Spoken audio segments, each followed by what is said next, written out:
Hello, I'm Lance Belderol with the Next Generation Researchers, and today I'd like to present Roosevelt, April 12, 1945 murder. So on April 12, 1945, we were told FDR died, but was he murdered? What is the truth behind this? And I'd like to present that to you readers today. So let's look at a quote from JFK and FDR themselves, in which JFK has said, "The greatest enemy of truth is very often not the lie, deliberate, contrived, and dishonest, but the myth, persistent, persuasive, and unrealistic." And one from FDR, "You know I'm a juggler and I never let my right hand know what my left hand does. I'm perfectly willing to mislead and tell untruths." So as you can see, these are two very different people, but they both have similar goals. So to seek out the truth here, let us not begin with that April 12th date, but with February 1945 at the Yalta Conference. So this is what happens. FDR looks very bad and he looks very sick. And for a quote from Father McCullen, Karl Marx is going to win this war. But how did, after fighting a world war, did almost 1 billion people become communists overnight? So at the Yalta Conference, FDR gives away territory to Stalin. So he gave Stalin's enslavement of 725 million people moral legitimacy, and he lay in Stalin's lap the existence of little nations and the lives of little peoples he had sworn to defend. FDR didn't demur at a single request or suggestion from Stalin. Just for signing the agreement, he was given the Sakhalin Islands and the Kura Islands, and Manchuria, Outer Mongolia, parts of China, and 3,000 tanks, 75,000 motor vehicles, and 5,000 planes for his Far East Army, who were incapable of taking China without US aid in the first place. So Stalin demanded and got 20 million Germans for slave labor for an indefinite period. As Hopkins said, the Russians had given us so much at this conference that I don't think we should let them down. FDR told Stalin that he would make Britain give up Hong Kong. So was FDR sick at the Yalta Conference, or did he get sick? So this is him at the beginning of his campaign in 1932. As you can see, he looks very healthy and does not have any signs of showing sickness. However, when 1944 to 45 came around, FDR was in very bad shape. So was he murdered? Well, look what the headlines hint. They hint at sudden death. They hint that there were health problems being hid from the public, and this is essentially making an equation for an easy-to-kill a dying man.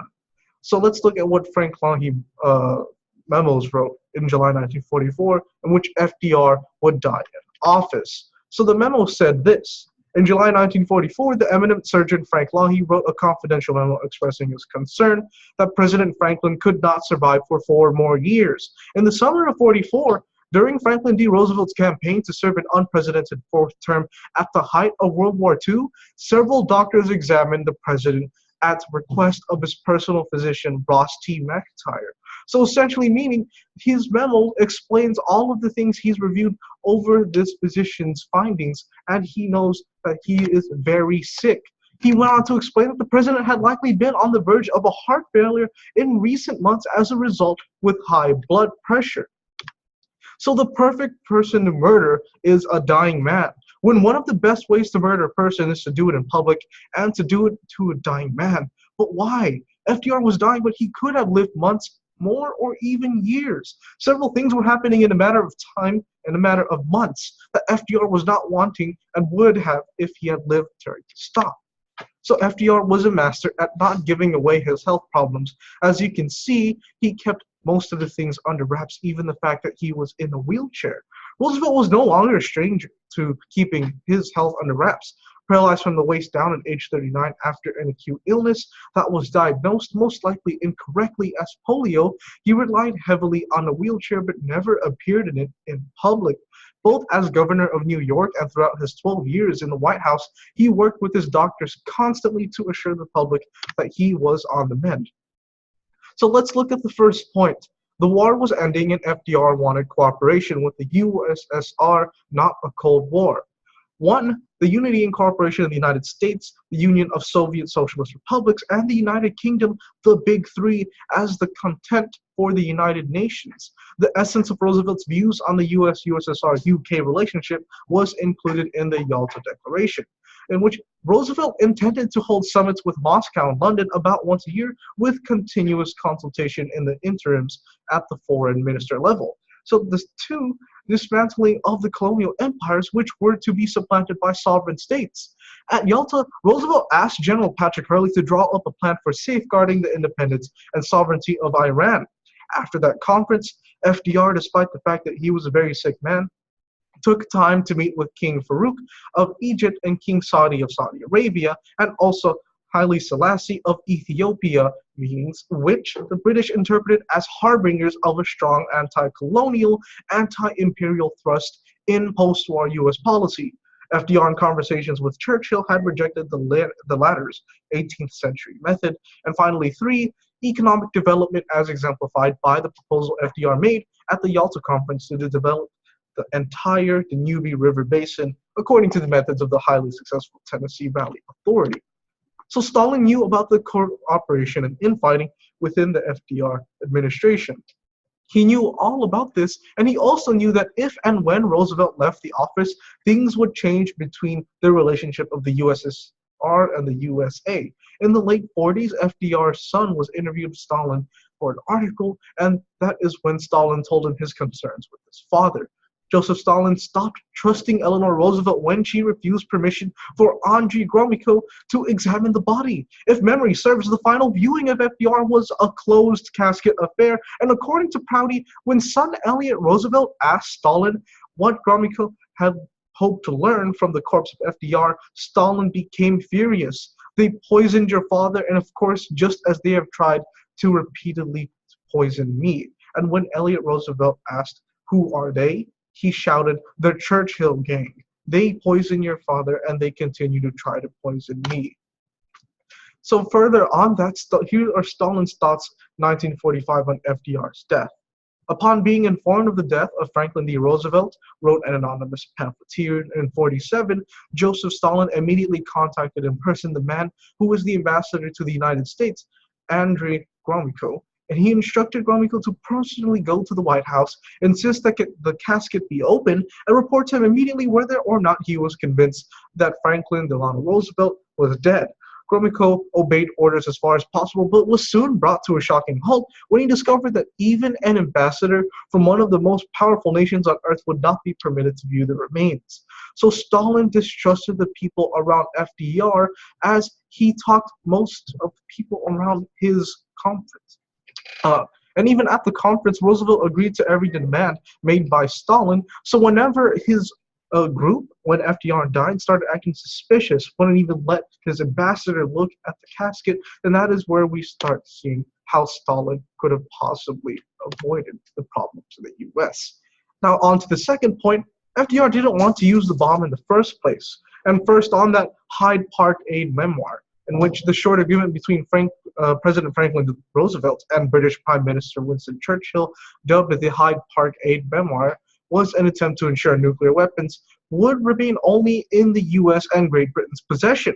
Written in 1944, the agreement also reveals the plans of the two leaders to use the bomb against Japan, as well as Churchill's immense distrust of Niels Bohr. But murdered? Who would check a dying man? Truman is briefed on the Manhattan Project, but was never told any of this information when FDR was still president. He only learns the full details of this project, in which scientists are attempting to create the first atomic bomb on this day in 1945. The information is thrust upon Truman, a momentous decision, whether or not to use the world's first weapon of mass destruction. As you can see from the two artworks here, and also from that.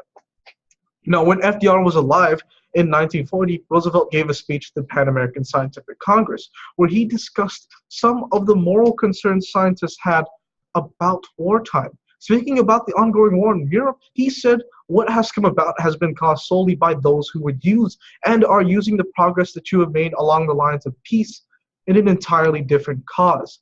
So Roosevelt approves the production of an atomic bomb, but he never approves the use of it. We were beginning to work on the atomic bomb before entering into World War II in the first place, because even though he approved the making of it, there is no evidence that he would have approved the use of such a thing.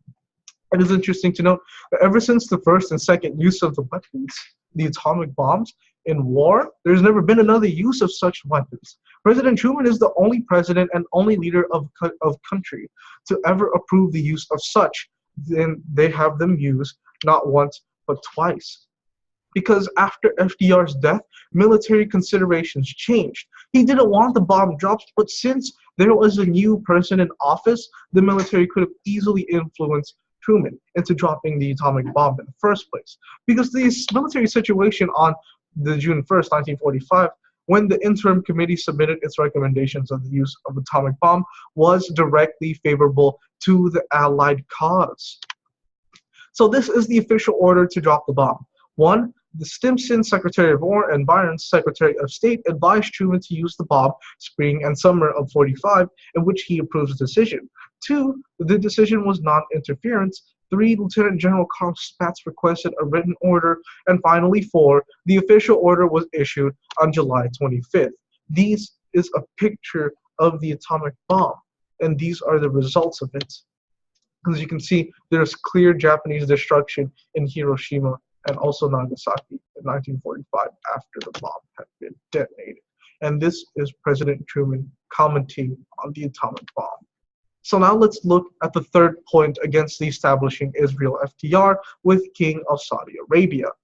So USS Quincy in the Suez Canal of February 14, 45, on his way home from the Yalta Conference in declining health, Roosevelt stopped in Saudi Arabia to meet with King Abdul Aziz bin Saud, in which Roosevelt's intention was to persuade the Saudi king to support Jewish immigration to Palestine.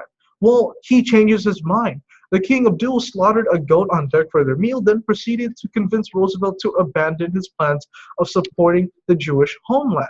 So FDR did it for oil? Well, Saudi King Abdul then persuaded the outlying Roosevelt to make a secret oil for security agreement where the United States would supply military assistance, training, and build a military base in Arabia in exchange for secure access to Saudi oil. So on April 5th, 1945, this is a letter of which the Saudi king followed up with a letter to Roosevelt, who wrote back on April 5th, promising that the United States would not recognize a Jewish state. 1 week later, Roosevelt was dead. The next president, Harry S. Truman, immediately proceeded with plans to recognize the state of Israel. This is the letter from President Roosevelt to King Ibn Saud on April 5th. I have received the communication which Your Majesty sent me under the date of March 10th, in which you prefer the question of Palestine and to the continuing interest of Arabs in current developments affecting that country. I'm gratified that Your Majesty took this occasion to bring your news on this question to my attention, and I've given the most careful attention to the statements which you make in your letter. I'm also mindful of the memorable conversation we had not long ago, and in the course of which I had an opportunity to obtain so vivid an impression of Your Majesty's sentiments in this question, essentially meaning that he wasn't going to have any type of plan to recognize that Palestine state in the first place. But as you can see, FDR's plot sounds like a plot that will be used almost 20 years later. Little has been written about a possible successful Zionist plot to assassinate FDR. In 48, a right-wing man named Emanuel Josephson made it at life's works to attack Roosevelt in the first place, in which he wrote a book called The Strange Death of Franklin D. Roosevelt. He contends that FDR was assassinated in Warm Springs, Georgia. However, Josephson craftily suggests that Winston Churchill had been poisoned by Joseph Stalin's agents while attending the Tehran Conference in 1943, in which FDR fell victim to poisoning at the Yalta Conference, as we have seen before, how he immediately got sick in the 45s at the Yalta Conference, in which, if we look here, a cerebral hemorrhage was also the official cause of Roosevelt's death in Warm Springs on April 12, 1945. According to Josephson, FDR's personal physician, Admiral Ross McIntyre, said FDR's body was not embalmed, but in less than 4 hours after his death, FDR's body had turned black, which is a clear reaction from arsenic poisoning. There were also reports that there was a disfiguring bullet wound to FDR's head and powder burns, that a small silver pistol was found near his body. So on the occasion of the 67th anniversary of Israel, Rabbi Benjamin Bleck wrote that we can now see divine fingerprints in the replacement of FDR with Harry S. Truman, a man who previously enjoyed a friendly business relationship with a Jew and found himself with a unique position of being able to make possible the creation of the State of Israel, which his predecessor pledged never to allow. Now let's look at that last statement again. His predecessor pledged to never allow. Is this an obvious reason for murder? Well, it is, because Roosevelt promises all these things in which he is adamant on, but as you can see, as we've stated earlier, Harry S. Truman, the new president, immediately has an immediate 90-degree turn. Roosevelt promises no U.S. recognition of the State of Israel. So let's look at the introduction of that. The United States under Franklin D. Roosevelt was interested in cultivating the friendship of Arab countries because of the need to protect U.S. petroleum interests, and in particular, Roosevelt was interested in the friendship of Saudi Arabia. According to some sources, King Ibn Saud was interested in a plan for a Jewish state that was formulated by his advisor and confidante, British archaeologist and diplomat Harry St. John Philby. This plan was put to Chaim Weizmann and other Zionist leaders. Eventually, the U.S. administration became interested, and at the beginning of July 1943, the U.S. Secretary of State Cordell Hull gave Colonel Henry Hoskins a directive from Roosevelt ordering him to proceed to Saudi Arabia to ascertain whether Ibn Saud would enter into discussions with Dr. Chaim Weizmann or other representatives selected by the Jewish Agency for the purpose of seeking a solution of basic problems affecting Palestine acceptable to both Arabs and Jews. Well, he met him on August 14th of 1943, but according to Hoskins, Saud rebuffed the Philby plan and what he claimed was Weizmann's proposal to bribe him. Later, Roosevelt met Saud in February 1945 on board the USS Quincy in the Great Bitter Lake of the Suez Canal, and Roosevelt tried to persuade Saud to acquiesce to a plan for a Jewish emigration to Palestine, but Saud was adamant in his opposition. 1 week before his death, in a letter dated April 5th of 45, Roosevelt promised King Saud that he, as President of the United States, would take no hostile action against the Arabs, and the United States would not change its basic policy toward the Palestine issue without prior consultations to Arabs and Jews. But when Truman became president, things were completely different. At a Chicago rally in 44, then Senator Truman said, "Today, not tomorrow, we must do all that is humanly possible to provide a haven for all those who can be grasped from the hands of Nazi butchers. Free lands must be open to them." Truman wrote in his memoirs, "The question of Palestine as a Jewish homeland goes back to the solemn promise that had been made to them, the Jews, by the British in the Balfour Declaration of 17, a promise which had stirred the hopes and dreams of these oppressed people. This promise I felt should be kept, just as all promises made by responsible civilized governments should be kept." So Truman was definitely inexperienced in foreign affairs, and initially he felt he was out of his league and crushed by the burden of his new office and responsibilities. Nonetheless, he never forgot the Palestine question as soon as World War II was over, as you can see from this official statement of himself. So now Truman recognizes Israel. We know that. So let's go into the fourth point, of which how FDR wanted to dismantle colonial empires. There will not be another world war. This is essentially his thinking. Roosevelt's understanding of the threat posed to world peace by the continuation of imperialism was recorded by his son Eliot in his book As He Saw It. FDR told his son, "The colonial system means war. Exploit the resources of an India, a Burma, a Java, and take all the wealth out of these countries, but never put anything back into them. Things like education, decent standards of living, minimum health requirements, all you're doing is storing up the kind of trouble that leads to war. All you're doing is negating the value of any kind of organizational structure for peace before it begins." So at the Casablanca conference in January of 1943, Roosevelt was even more emphatic about this. Roosevelt understood the danger the British imperial policies posed to the world, and he was actually acutely aware that he would have had to deal with this threat in the first place in a forceful manner at the conclusion of the war. In 1942, Roosevelt quipped prophetically to one of his advisors, "We will have more trouble with Great Britain after the war than we are having with Germany now." So let's look at Roosevelt's guiding principles. On January 5th of 41, Roosevelt stood before Congress and spoke of a moment unprecedented in the history of the Union. He presented as a single concept both the domestic program of the United States and the principles of this global grand design. First, he spelled out his economic Bill of Rights. Equality of opportunity for youth and for others.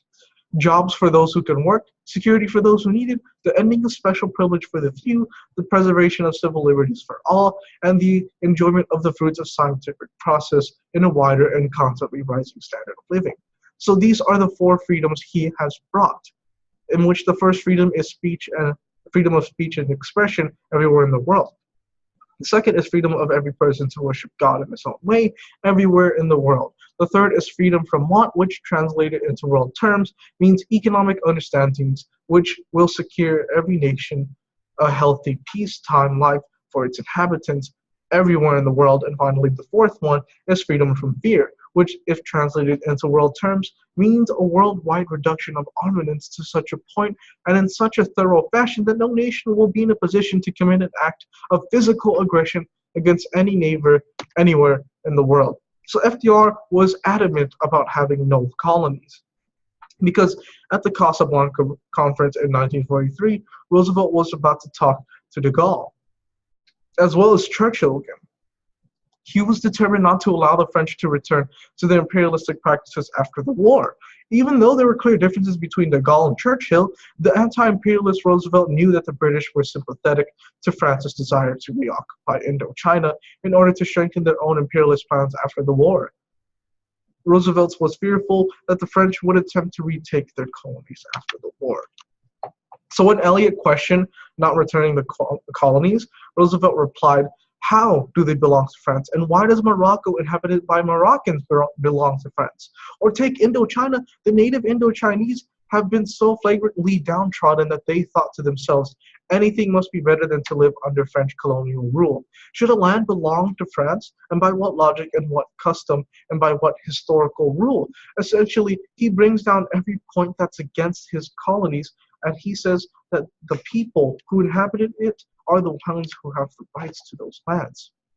And after April 12th of 1945, we actually forgot that we were anti-British in the first place.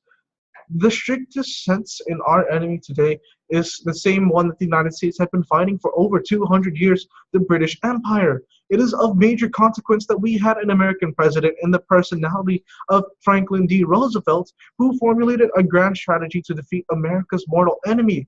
How is it that we call the World War II generation today acts in ignorance of this historical fact? Millions of men in uniform who served their country on battlefield abroad, and millions of men and women who fought the war on home front here in the United States knew that the British were our enemy. It was part of our culture in that period, and it was natural for Americans to have an animus towards the British. So now let's look at the fifth point. Why did some people want Truman as president? Well, Democrats knew two things when the 1944 election year began: that FDR would be the nominee for an unprecedented fourth time if he wanted it, and Roosevelt, if elected, would die in office. Those facts and the approaching climax of World War II made the selection of FDR's running mate exceptionally important. They weren't just picking a vice president Democrat knew.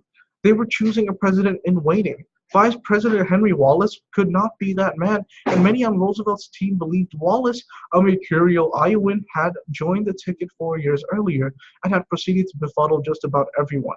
He was liberal, religious, goofy, prone to saying things outside of the political orthodoxy. So we have multiple changes in the world. Roosevelt was laying the groundwork to continue the Big Three alliance after the war, but his death in April 1945 from a brain aneurysm changed things in a day. Costagloila says Harry Truman, who had been vice president for only 3 months, had been kept in the dark about Roosevelt's plans, soon took a hard line against the Soviet Union. Churchill lost the Labour Party when the Labour Party won parliamentary elections in Great Britain in July 1945. And Labour leaders had little sophistication in foreign affairs, of which Truman, the buck stops here, also liked simplicity and unambiguous solutions. Costagloila says that year saw dramatic changes. Roosevelt died, the war ended, Churchill was defeated, and the US dropped the atomic bomb on Japan 2 times, and Japan surrendered. So the 1940 election was Garner 2 times and out, and Wallace was in. Henry Wallace was the preeminent figure of the early 1940s after only President Roosevelt himself. He was universally regarded as Roosevelt's heir to the New Deal wing of the Democratic Party. He was vice president during most of World War II, and he served at FDR's insistence over the protests of the party bosses, and had for a time more direct executive responsibility than any vice president before or since. FDR chose him as the vice president after he had been for 8 eventful years as Secretary of Agriculture by general agreement, the most effective in the American history. As Bruce Catton, who worked under Wallace as the Department of Agriculture, suggested, he may well have been the most efficient cabinet member in the Roosevelt administration. He was a first-rate administrator as a director of men and in handling a large government department. At the 1940 Democratic Nominating Convention, every mention of Wallace's name was greeted with boos and hisses. Harry Hopkins, Roosevelt's top aide-de-camp, said that conservative Southern Democrats found in Wallace a means to vent their rage. Roosevelt told Hopkins that they will go for Wallace, or I won't run and you can jolly well tell them so. It was Eleanor Roosevelt's speech at the convention in support of Wallace that saved the day in the first place. FDR said Wallace's practical idealism will be of great service to me individually and to the nation as a whole. However, 4 years later, in 1944, it was severely different. Wallace was out and Truman was in. By the spring of 44, especially after D-Day, the powerful Anglo-American networks who had pulled together for the war effort realized that Hitler would be defeated and that the key issue before them now was the shape of the post-war world.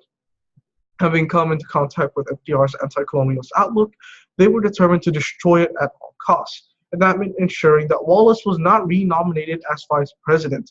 The Democratic Party nominating convention in 1944 was July 19th to 23rd in Chicago, at which the fateful outcome was orchestrated to install Harry Truman, not Wallace, as a running mate for FDR's fourth term. Despite official reports to the contrary, it was widely known that President Roosevelt was in very poor health. Those who hated FDR's commitment to the general welfare were quite alarmed, since at this point, if FDR died, Wallace would become president. In May 1944, the president sent Wallace to Russia and China on a 46-day tour to confer with Generalissimo Chiang Kai-shek on military proposals and to estimate China's capacity for feeding its 600 million people after the war. While Wallace was out of the country, the anti-New Deal networks went into high gear. In particular, the party bosses went to work on the president, playing upon his worsening health to find a new running mate and get rid of Wallace. So here is the 1944 power struggle to get rid of Wallace. A grouping of key party bosses, none of whom had been New Dealers, knew Roosevelt was a dying man but didn't have the power to get him aside as president. Yet they were going to do anything short of assassination to prevent Wallace from being in a position to become president and continue FDR's policies. The core group included Robert Hannegan, the new chairman of the Democratic Party, Edwin W. Pauley, Ed Flynn, Ed Kelly, Frank Walker, and Edwin Paul Watson. They lobbied the president day and night to get another vice president. Roosevelt, in his typical wily political way, had several other vice president contenders thinking they had his favor. But that was Roosevelt's shrewd style.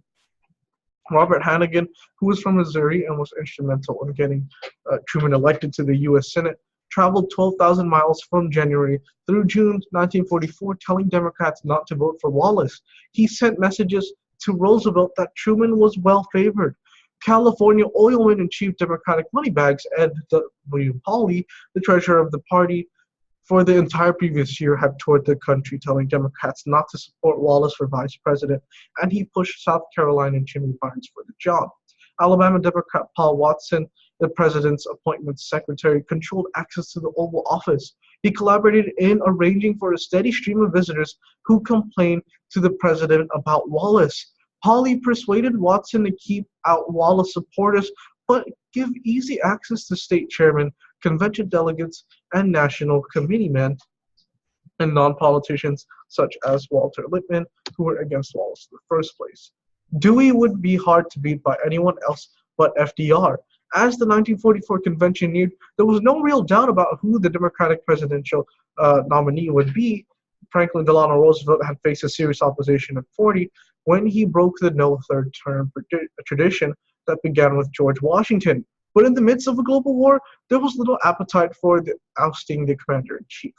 Besides, the Republicans had nominated 42-year-old New York Governor Thomas Dewey, who brought to the campaign his reputation as a liberal reformer, and picked popular Ohio Governor John Ricker as his running mate. The GOP ticket was formidable. FDR, the Democratic power thought, was the only candidate who could stop them. Truman was not wanting to take the position in the first place, though. It was in the early summer of 1943, 1 year in advance of the Democratic National Convention, that Senator Harry S. Truman recorded on paper for the first time. In some circles, he was being talked of as candidate for vice president, assuming the president wants to run for a first term. He had been invited to Sunday lunch at the Washington home of Senator Joe Guffey, a staunch New Dealer who took him out into the garden to ask, very confidentially, what he thought of Vice President Henry Wallace. Truman had smiled and said Wallace was the best Secretary of Agriculture the country had ever had. Guffey, laughing, said that was what he thought too. Then he wanted to know if I would help out the ticket if it became necessary by attempting the nomination for vice president. Truman recorded, I told him in words of one syllable that I would not. This is what people knew. They did not know that FDR was dying. By 44, Vice President Wallace was a hero to both organized labor and the increasingly powerful African-American communities in the America's biggest city. But among the Democratic elite, opposition to him was even more fervent than it had been 4 years prior. Wallace's full-throated denunciations of segregation inflamed opposition throughout the South, angering a vital bloc of the Democratic coalition. Well, Truman was not the first choice, but James Byers was. At one point, the clearest alternative to Wallace was James Byers, who on the Supreme Court before being plucked by Roosevelt to head to making him, in Roosevelt's own words, assistant president. But to people with Byers, in his role as assistant president, he'd angered laborers, which was a Catholic who changed his faith when he married an Episcopalian. His conversion from Catholicism would offend white ethnics in cities, though. Barnes was also a racist with a record, and Barnes' views on race were fully reflective of his South Carolina roots. He once opposed the federal anti-lynching laws on the grounds that lynching was an effective means to hold in check the Negro in the South. He was a congressman, senator, Supreme Court justice, Secretary of Office of Mobilizations, Secretary of State, Governor of South Carolina. Then the decision was made. Kingmakers met with FDR and convinced him that neither Wallace nor Byers would be acceptable running mates. He signed off on their compromise choice, Truman. The convention presented a slight problem. Roosevelt's preference almost didn't matter in the first place. Wallace had the support of a majority of delegates as well as the overwhelming party of Democrats around the nation. In 1944, a Gallup poll found that 65% of Democrats supported Wallace as FDR's running mate, while the relatively unknown Truman only earned support from just 2%. The time for vice president nomination came, and on Thursday, July 20th, the second night of the Democratic National Convention, a huge pro-Wallace demonstration erupted.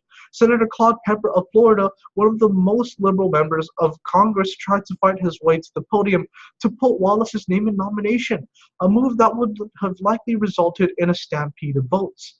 But the clear chair of the convention, Philadelphia Mayor David Lawrence, suddenly called for a voice to adjourn the day. Despite the clear overwhelming vocal majority of nays, Lawrence gavelled the convention to a close with Senator Pepper just a few feet away from the microphones. In the end, the fix was in. Truman won. By the next day, the all-night efforts of Hannigan, Chicago Mayor Kelly, Bronx County Democratic boss Ed Flynn, and others had paid off. Although Wallace led on the first ballot with 429.5 votes, in which Truman had 319.5, he was significantly short of a majority. By the second ballot, the rush to Truman was on. That November, the Roosevelt-Truman ticket won 432 electoral votes, and in April 1945, less than 3 months after he began his fourth term, FDR was dead of a stroke. Truman was now the president. Barnes went on to become Truman's Secretary of State and then Governor of South Carolina, where he adamantly opposed school integration while trying to tamp down the violent responses of the Ku Klux Klan. And this is what Senator Harry S. Truman said in early 1944. The vice president simply presides over the Senate and sits around hoping for a funeral. On April 12th of 1945, Secret Service rushed to him to the White House. Harry S. Truman, a former senator from Missouri, got the news at the Capitol. The Secret Service rushed to him to the White House, where he was sworn in by the Chief Justice Harlan Stone.